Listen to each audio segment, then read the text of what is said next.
Top 3 neighborhoods to live in Baytown, Texas. A little disclaimer before we get into it, this video is biased, right? So like an agent who does their proper research, I went online, tried to pull up a few stats and a few reviews or a few surveys that people did in Baytown on where's the best place to live. I couldn't find anything. I guess people in Baytown work a little too hard to take time and do any kind of surveys, but that's okay. This is a biased review. However, I do believe that my opinion is valid simply because I have almost 30 years of living in the Baytown area and 5 years professionally working, helping people relocate here and move around in the Baytown area. So I know their pain points of where they lived and I know the desires of where they want to live or where they want to move to. And these 3 neighborhoods keep popping up these last 5 years that I've been working in this industry. All right, so right now we're actually in the park across from Whispering Pines. Well, let me say that one more time. Whispering Pines. I always have to make sure that I emphasize that because it is whispering, like if you're giving a whisper, and I always say Whispering Pines, right? This is Holloway Park, literally across from Whispering Pines, and we're gonna go check it out and see what that neighborhood has to offer. Let's go to it. Let's start off with the reasons why some people want to move to this community. First of all, you have the mature pines. That kind of gives away the name of the neighborhood, right? Whispering Pines. Second thing that a lot of people want to move to this community for is it's very quiet, it's very low key, and you have style homes here that remind me of, what is that movie that people watch during Christmas? It is Home Alone. The style of homes where you can say kind of like, oh yeah, you know, my dad's a local dentist. That's the kind of people you think will live here.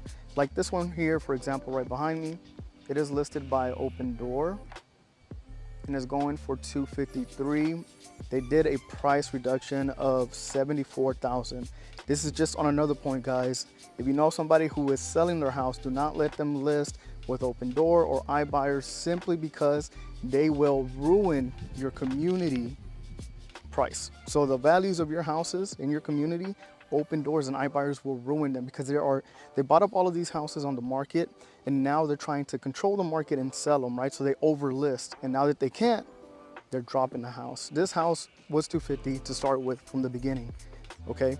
Anyways, back to what we're talking about. So now that we have established why people want to move here, let's talk about why people don't. Well, you know what? Let me go back to the price range. So you have homes here built from the late 70s all the way to the early 2000s. Your price range is roughly around $250,000 to $500,000 here. And you have a really good amount of square footage. Now, some of these that are on the lower end, you will have to remodel on the inside, but you have 3,500 square foot. I mean, that's great for $300,000. That's amazing, right? You do have to do some upgrades to the house, but that's cool. Now, there are some cases where you will have houses that are $1 million. For example, I did tour one this week that was $900,000, almost 6,000 square foot. You can go watch that video on my channel here. Now, let's talk about one of the reasons why people don't like to live here. First is having to remodel a house because a lot of these are outdated.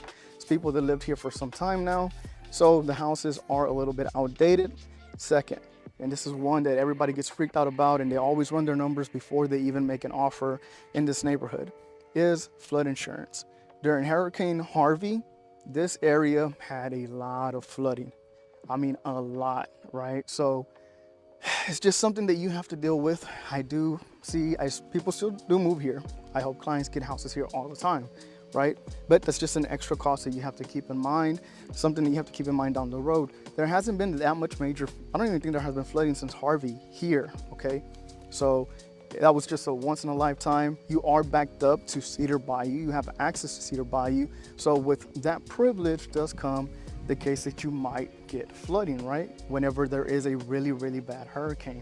It's something that you have to prepare for. I always tell people, buy flood insurance, even if it is not required. We live in Texas during Hurricane Harvey. Whenever it flooded, there were certain neighborhoods that were not in a flood zone and flooded. There was neighborhoods that were in a flood zone and did not flood. So it's always good to have that on your books just in case something does happen. Okay, guys, this was Whispering Pines. We are moving to our next community. Now we are in the River Farms area, and this community is very unique in that we are in Baytown, but we're close enough to Cove that we're in the Chambers side of Baytown. So you have a few different styles of houses here. As you can see, you have a lot of farm style houses sitting on bigger lots. You have 3 builders here, but they're almost all completed with the homes that they have available here. So you have Kate, you have DR Horton, and you have, I am going blank here, K Havonian. They all have different price ranges. For new builds that are still available, for the ones that haven't been built out yet, you're looking about a price range of what is it, 380 to about 480, about $100,000 difference there.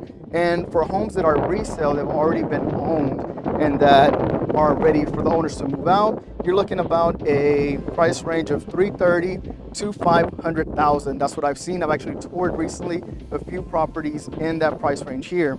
The different styles of homes that you have is all brick, all around. You have farm style houses. You even have houses here that have a separate car garage that's completely covered in brick, which is awesome, right? So another thing that really gets most of my clients to want to move to this community here, this is a farm style one here, farmhouse style. You'll see a little bit more as we go down that way. One thing that really pushes people towards this way is the tax rate. You're looking at 1.7 because remember, we are in Chambers County. So your tax rate is super low. Just 10 minutes into the city, closer into Baytown from here, you're looking at what? 3.9 at a new community that offers this same style model. I mean, come on, look at this. Beautiful houses here. Farm style. And what I like about this community too is that there's not all farm style houses, right? So here you have a more traditional one, and it makes that community look a lot better because it's not always all the same thing. So going back to why people are moving here, besides a 1.7 tax rate, you're also zoned, even though you're in Baytown, you're zoned to Barbers Hill ISD.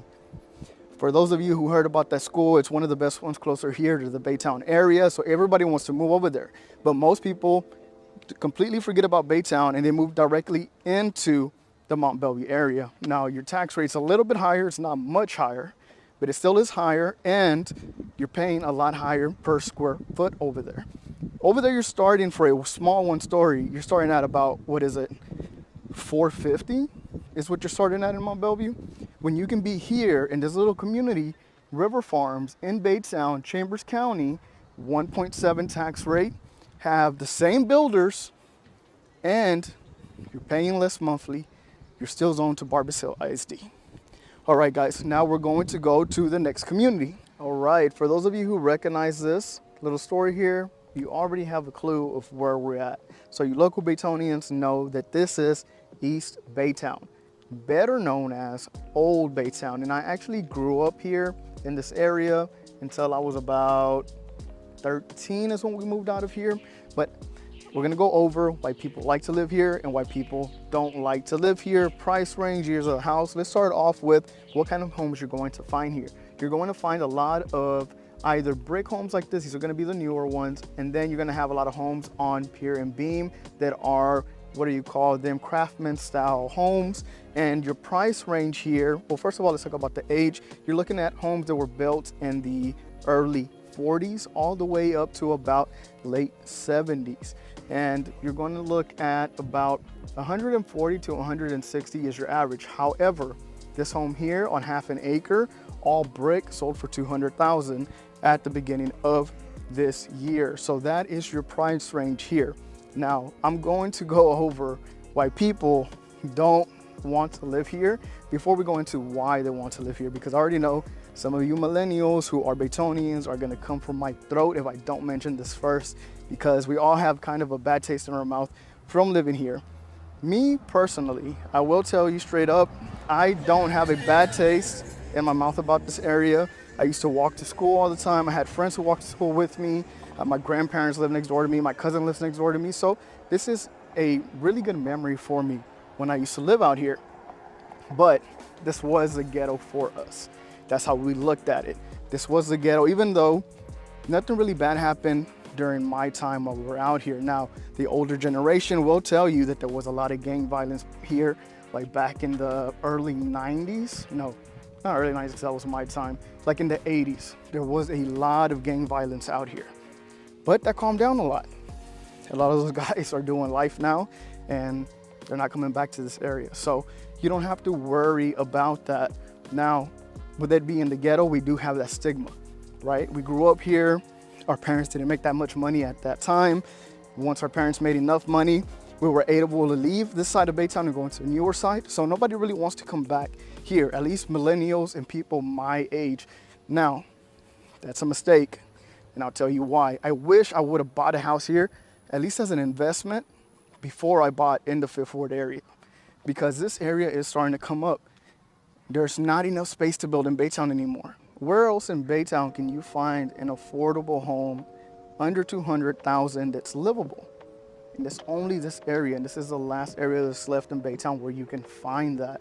So this is one of the reasons why people are starting to move here slowly, and it's really not a lot of Baytonians, a lot of out-of-towners, because they don't have the stigma of this either being the ghetto or it being dangerous like it was years ago. That no longer applies to this area. You do have a park about 10 minutes from here, another park 5 minutes down this way. You have one of the best Mexican seafood restaurants, El Sinaloense.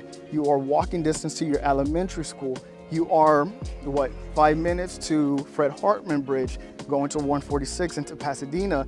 You are 10 minutes to 330 going into downtown. So this is really centrally located and still at a low price. All right, guys, well, now I know that I really need to learn on how to work on my breathing while I'm walking and talking, right? But this has been it, the top 3 neighborhoods in Baytown. If you have any pushback or you think there's other neighborhoods I should have mentioned, let me know in the comment section down below. Again, Jovani Frank here, your local Houston realtor with Lionsgate Realty. Feel free to reach out to me if you ever have any questions regarding any area out here in the Houston and surrounding areas. I'm always here for you. Until next time.